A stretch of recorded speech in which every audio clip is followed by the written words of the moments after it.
What's up, y'all? This is your boy Jackson. Welcome back to the Drop That podcast, where we dive into boxing, MMA, pro wrestling, hip hop, film, and television. You name it, we'll say it. We'll talk all that shit. Let's get into it. We got a different kind of segment today, and we're going to talk wrestling talk, pro wrestling talk. Whether if it's WWE, AEW, Impact Wrestling, Ring of Honor, NWA, New Japan Pro Wrestling, we'll dive into it.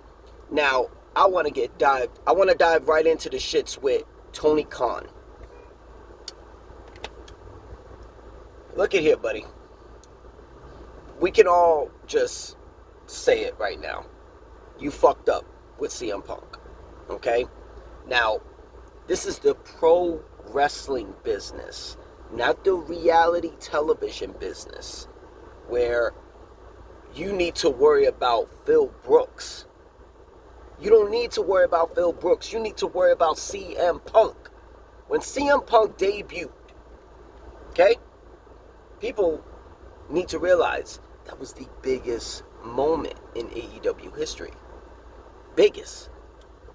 You got somebody who literally shook the wrestling business when he left WWE, trained after signing with UFC.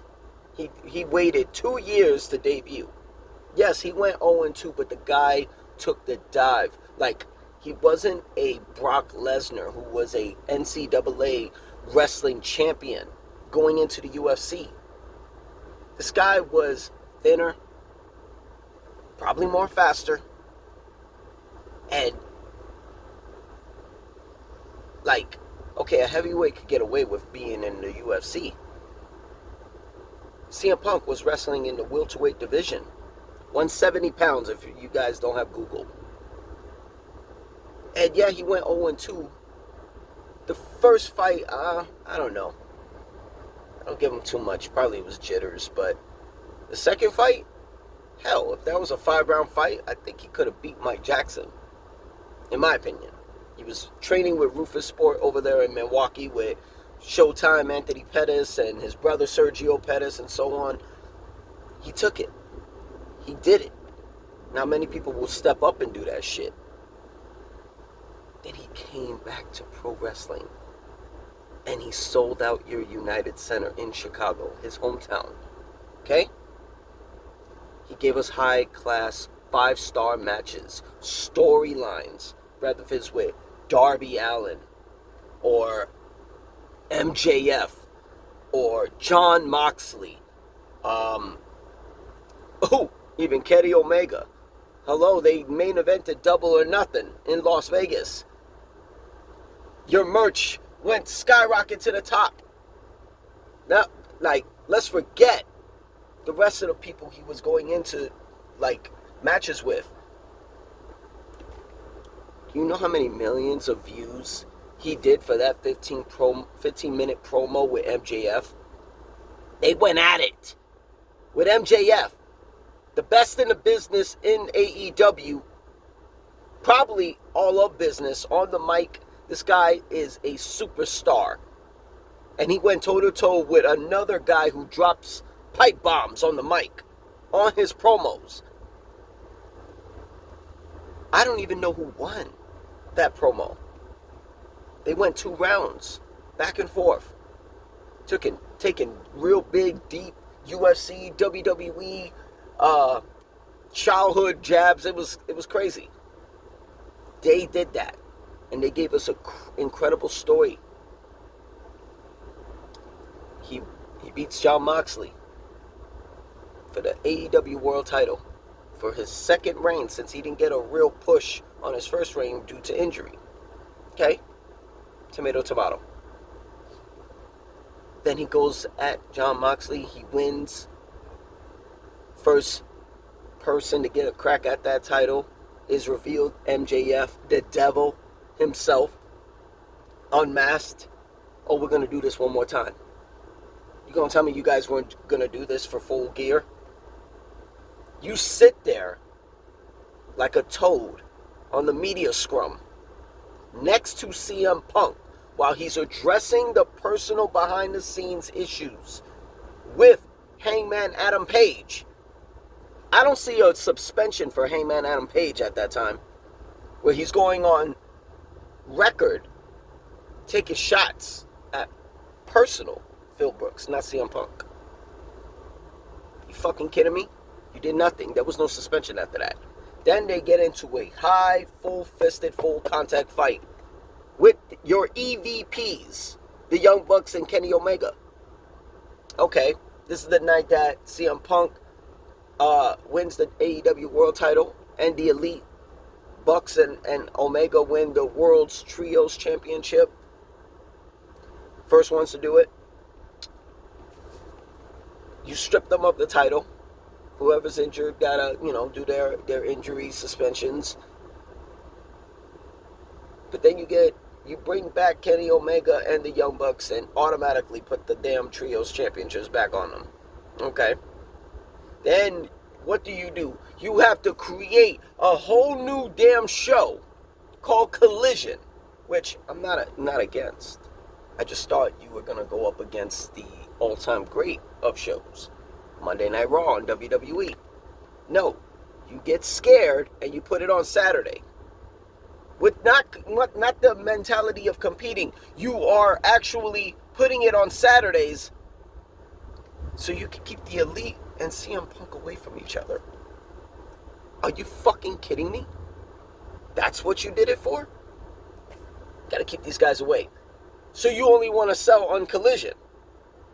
Because Dynamite is doing well, I would say. Well-ish. Well, what is Rampage doing? You have 3 shows and you want to keep one of your biggest stars away. Alright. Then leading up to your London show, All Out.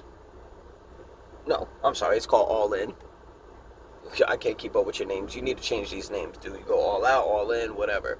Alright, so we're going to do All In at London, Wembley Stadium. Let's not forget, all you're doing is repeating what WWE already did in 1992.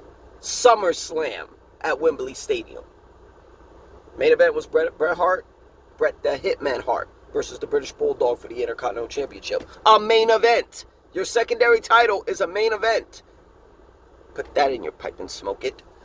But leading up to that stadium show, which is a very, very well put card. Very well. I have to give applause to Tony. That was a very, very well put card. Not everybody got to be a part of the show, but the matches that needed to be, they were. You're supposed to possibly do a meeting with Bucks and Omega and CM Punk. Let's bury the hatchet. Maybe even do a storyline. Maybe work together. People want to see it. The Kenny Omega versus CM Punk match? Hell, fuck yeah. Who cares who wins? It's a good match.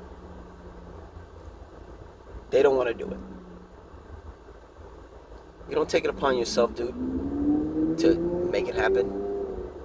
You got all these titles on your hat. Like, you're the founder. You're the fucking CEO. You're the producer. Like, holy shit. I think you got 4 or 5 hats. 4 or 5 titles. You know what I mean? Can you at least, take one of those hats off and give it to somebody else? You seem overwhelmed, bruh. And you're running the Jacksonville Jaguars? And you're running Ring of Honor? Holy fucking hell. Dude. If you have a wife, she should have left you. When are you home? But that's beside the point. So the show happens. A great show. I watched it myself. Great show. Little tainted on the numbers. I mean, you're claiming that this is 80,000 something and it got projected to 70 something. Whatever. It's still a good show. You show that you can do a stadium. But what do? You got this Jack Perry CM Punk situation. You got Jack Perry, the guy who had to drop the FTW championship back to Hook, which is an incredible talent. I gotta admit, Hook is a really great talent. And he goes on live TV to take a jab at CM Punk. You fucking kidding me, bro? And then they get into a little situation. Fast forward, Jack Perry Jungle Boy, Luke Perry's son, 90210, whatever, gets suspended. And then you have a mediation with advisors and legal people to decide what you do with CM Punk. Then you know this. It was announced months prior. You have 3 Chicago events. I won't even count 4 because Collision is going to be a part of Rampage. So you have 3 on the record, 4 shows in Chicago. One of those is a pay-per-view. Dynamite, Rampage, Collision, then All Out. Chicago.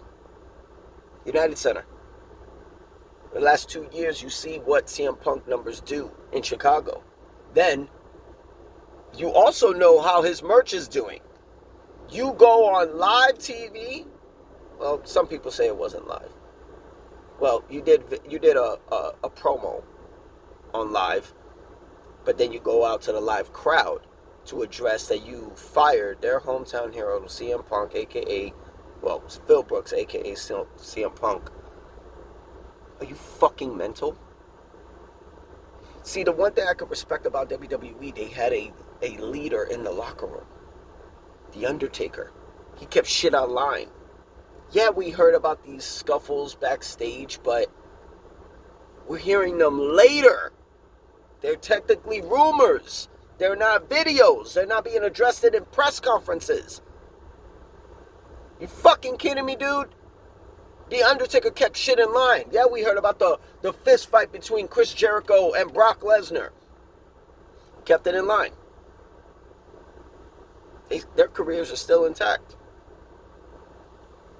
Yeah, we know back in the Montreal screw job back in 97, Bret the Hitman Hart swung on Vincent Kennedy McMahon. Gave his ass a black eye. A nice good shiner. Taker kept that shit in line. Shit probably would have got worse. Who knows?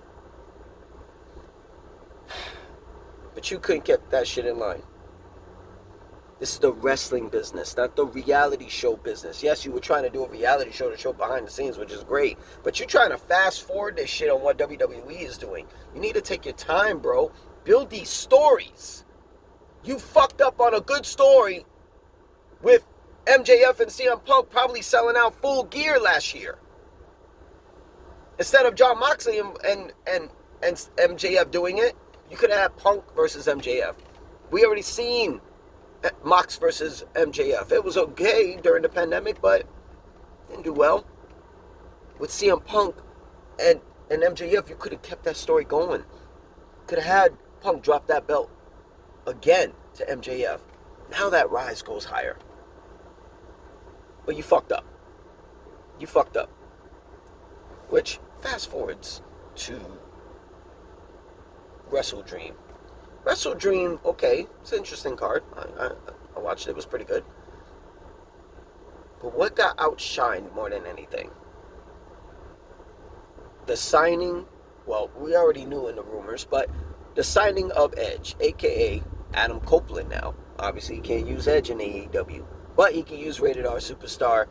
He can use Adam Copeland. Okay, one of the greats. I don't even think to this day, nobody's got more championships than him in his career. He does. And that outshines Wrestle Dream. This is all I'm hearing about Wrestle Dream. Is Adam Copeland debuting. Which, don't get me wrong, Adam coming back into pro wrestling, holy shit.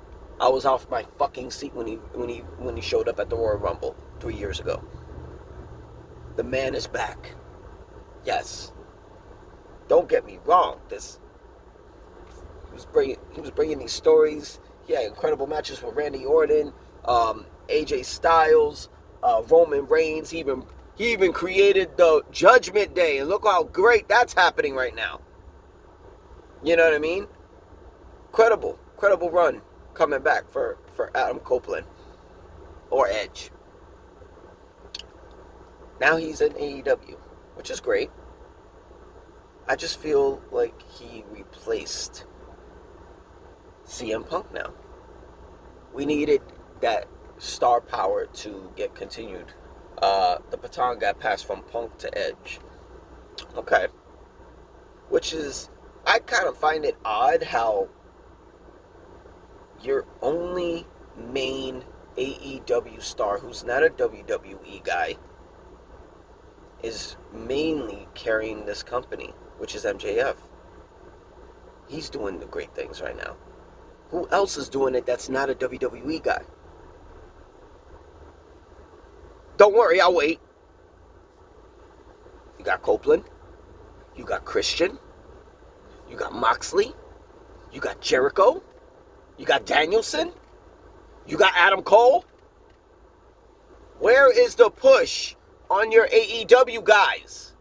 Where's the stories? MJF is the one carrying your shit, and you're about to fucking lose him in 2024. What, you don't think you can? You lost an incredible talent in Jade Cargill. Hello! Undefeated. First ever TBS champion. Now here's my problem with Jade. Incredible talent. Beautiful woman. Great on the mic. Brought the baddies. Like, she's putting asses in the seats. Try to give her a Goldberg run. Okay, now here's the problem with that. Here's the problem where you can't do a Goldberg run with Jade Cargill. There is no competition you're giving her. I mean, okay, you gave her Valkyrie. She's a great name from Impact Wrestling. Who else you gave her? You gave her incredible talent, but are they star power to really get her? I say the biggest story you did with her was with Nyla Rose. And after that, you had nothing for her. Okay? That's the difference between her and Goldberg. Incredible physiques. Incredible athletes. Got the look of massive destruction and dominant force. But you can't even get her competition. Goldberg. Let's go do it. Sting. Diamond Dallas Page. Kevin Nash. Scott Hall. Hollywood Hogan. Kurt Hennig. The Big Show. But at the time he was called the Giant. Raven. Saturn.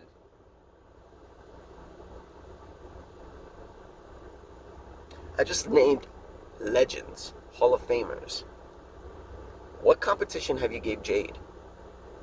I mean, we waited for the Jade Cargill versus Dr. Britt Baker DMD match. We couldn't even get that. Why the hell? Here's my problem with this, really, with this competition, real, like, dead end when it comes down to Jade and AEW. And which I don't understand the math. Saraya. Oh, I'm sorry, I said her name wrong. Saraya used to be called Paige. Incredible name in the business. Women's division, one of the biggest names. She's here. She's been here in under a year. She's already the AEW World Champion. AEW Women's World Champion. Which was great for her. She did it in London, at the stadium. Hell yeah. Hats off to her. She deserved it. Toni Storm, a two-time AEW Women's World Champion. Her Dr. Britt Baker, former Women's Champion. Thunder Rose, former Women's Champion. Sheeta, former Women's Champion, two-time. How is it everybody is getting these titles way before Jade Cargill hasn't even got a title shot? She didn't even get a title shot. And you guys are giving these titles to her, to every other people. It's weird. Tony Khan, you dropped the fucking ball on Jade. Now WWE is going to propel. You're wondering why she turned down your offer when she asked for more money. Hello? She's worth the money. But what else can you give her besides money? What can you give her? What can you give her? She wants a legacy, not just money. You only have 2 titles in AEW for women. WWE, they have 5. Is it 5? Yeah, they have 5. They got the NXT women's title, the NXT. Oh no, I'm sorry. They have 4. I forgot they dropped one of the NXT tag team belts now. So they got 4. The NXT women's title, the women's world title, the WWE women's title, the WWE women's tag team title. Major competition like Charlotte Flair, Bayley, Becky Lynch, Bianca Belair, Rhea Ripley, the returning Nia Jax, Shayna Baszler, Zoe Stark. The list goes on. Not to mention they have a women's Royal Rumble and a women's Money in the Bank match. Guarantees you a title shot of your choosing. WrestleMania. A Hall of Fame. Dude, you've been out for, what, almost 5 years now? You still don't have a Hall of Fame. Impact Wrestling has a Hall of Fame. What the fuck is going on with you?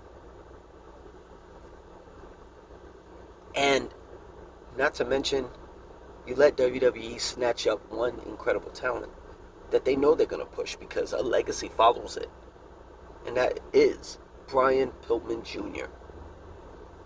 You let them snatch him? They have a story that they can do with him. They have a story. He's gonna follow his father's legacy. His father, God rest his soul, Brian Pillman, if he didn't pass, you would have saw some incredible things with him.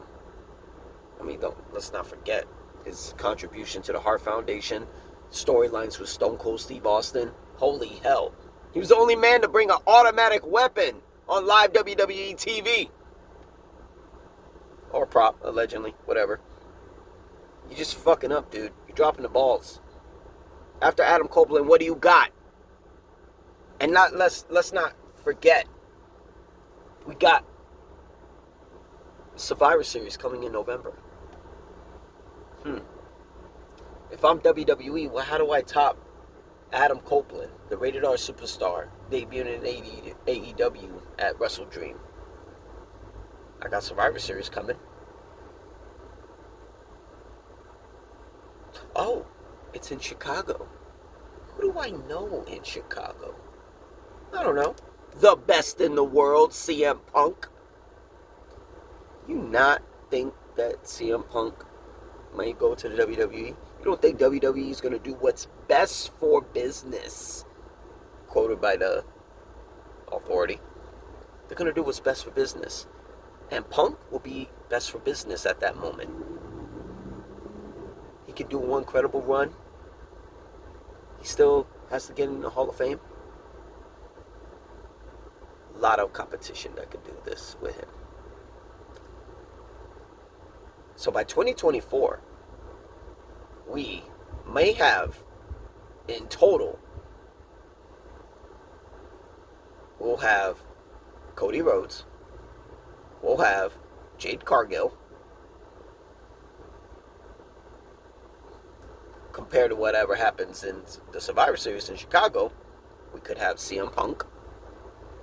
And with the big betting odds, or the highest bidder will capture this incredible talent, we may have MJF in WWE. Cody, Jade, Punk, MJF, all in WWE. AEW, you're going to be probably looking at people who got released, like a Shelton Benjamin, like a Dolph Ziggler.